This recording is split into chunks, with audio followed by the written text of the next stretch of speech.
Di tengah perumahan di Jakarta Utara, ada satu rumah yang tidak pernah mencuri perhatian. Tetangga mengira rumah itu kosong. Tapi malam Selasa, 18 Agustus 2026, polisi Bareskrim menggerebeknya dan menemukan pabrik peleburan emas ilegal di dalam rumah. Tungku peleburan, mesin roll logam, alat uji kadar, tabung oksigen, bukan gudang kecil. Tempat kerja yang disiapkan untuk memurnikan dan mengubah emas dalam jumlah besar. Pertanyaan besarnya, emas ini mau dikirim kemana? Polisi bilang, Hong Kong. Dan kalau kamu pikir ini kasus kecil, tunggu sampai dengar angkanya. Ternyata rumah di kawasan Pantai Indah Kapuk ini bukan lokasi pertama. Sehari sebelumnya, Senin malam tanggal 17 Agustus, polisi juga menggerebek ruko 4 lantai di Sunter, Jakarta Utara. Nama perusahaannya, PT White Classic Gold and Silver. Strukturnya sangat terorganisasi. Lantai 1, tempat transaksi dan menerima emas dari seluruh Indonesia. Lantai 2, gudang dan brankas. Lantai 3, ruang istirahat bos. Lantai 4, tempat pengolahan dan pemurnian. Warga sekitar mengaku ruko ini sudah beroperasi selama 8 bulan. 8 bulan, tanpa ada yang curiga. Di dalam ruko, polisi menemukan timbangan, mesin hitung uang, mesin cek kadar emas, tungku peleburan, dan mesin jahit. Mesin jahit itu dipakai untuk satu hal: memodifikasi pakaian dalam menjadi kantong penyelundup. Sekarang bagian yang paling nekat. 13 Agustus 2026, malam, Terminal 3 Bandara Soekarno-Hatta. Bea Cukai dan Bareskrim menangkap 2 warga negara Tiongkok, persis di depan boarding gate. Mereka baru saja siap masuk pesawat, rute Jakarta-Hong Kong. Penerbangan berangkat pukul 23.50 malam. Tersangka pertama, inisial ZL.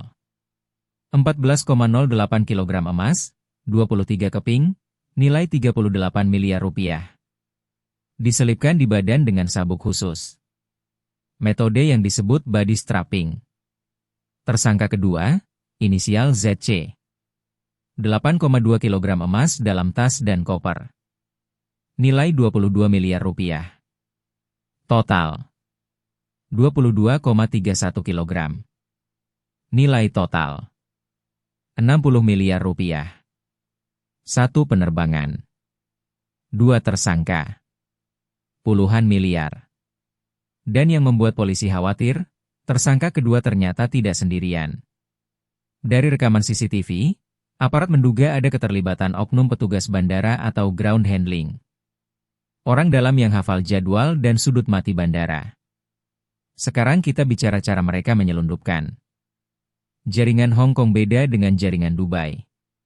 Ke Dubai, emas dilebur jadi serbuk lalu dicampur bahan kimia dan pewarna, sampai teksturnya seperti gel.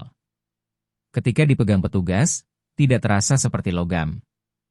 Sedangkan ke Hong Kong, pakai metode body strapping. Emas ditempelkan di badan kurir dengan sabuk khusus, untuk meminimalkan deteksi alat pemeriksaan. Dan ini yang penting. Modusnya terus berubah. Polisi awalnya sering menemukan lempengan emas yang mudah terdeteksi. Lalu pelaku mengubah bentuk. Dari lempengan, menjadi serbuk. Dari serbuk, menjadi gel. Dari gel, menjadi sabuk di badan. Polisi menyebut sindikat ini bisa mengumpulkan 30 kg emas per hari, dari seluruh Indonesia. 1 ton per bulan. Nilainya jauh lebih dari 1 miliar rupiah per bulan, yang keluar tanpa izin. Saat polisi datang ke rumah itu, semua sudah bersih. Tidak ada logam. Tidak ada penghuni. Identitas yang ditemukan di tempat kejadian. 2 warga negara Tiongkok. Yang diduga pemilik pabrik itu. Polisi kini berkoordinasi dengan imigrasi untuk melacak perlintasan para pelaku. Dan dengan lembaga intelijen keuangan untuk menelusuri aliran uangnya. Dan ini pesannya.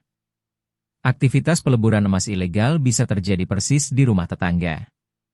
Tanpa kamu sadari.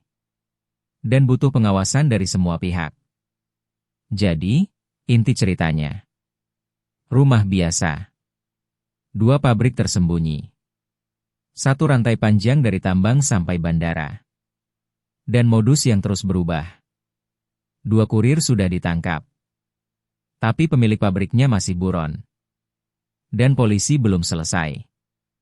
Kalau kamu mau tahu kelanjutan kasus ini, siapa pemiliknya, dan kemana emas itu mengalir, subscribe dan nyalakan loncengnya. Pembaruan akan keluar begitu polisi bicara lagi.